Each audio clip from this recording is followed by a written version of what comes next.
Pastor John, just want to thank you so much for the opportunity to come up here and ask a question, and thank this church so much for all of its faithful leadership, the elders here, and those leading the Bible studies.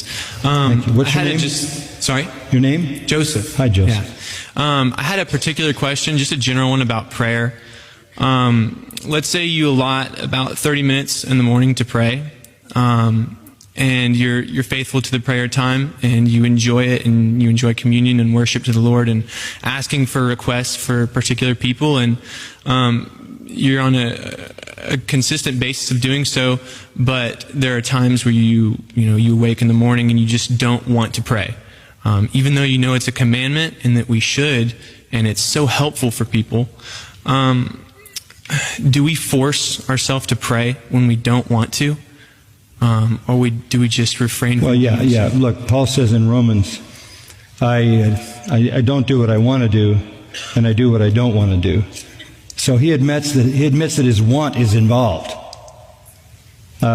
You're never going to be the kind of Christian who just flows into spiritual disciplines as a sort of default position. Holiness is not a default position. You're always going to have a conscious will to obey, a conscious sense of responsibility. That doesn't lessen the purity of that spiritual experience in any way at all.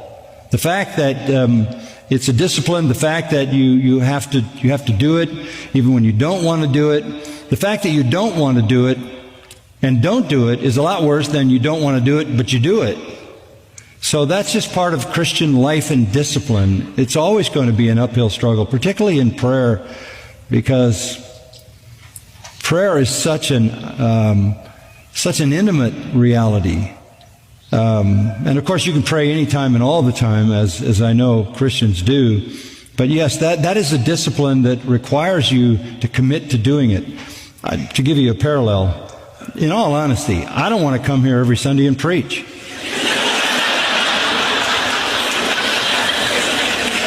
Do you find that hard to believe? But, I mean, there are times when I say, I think I'd rather stay in bed. I am tired, and this morning was one of them. In fact, that's not unusual in the driving the activities of life, that you would have those kinds of times. But that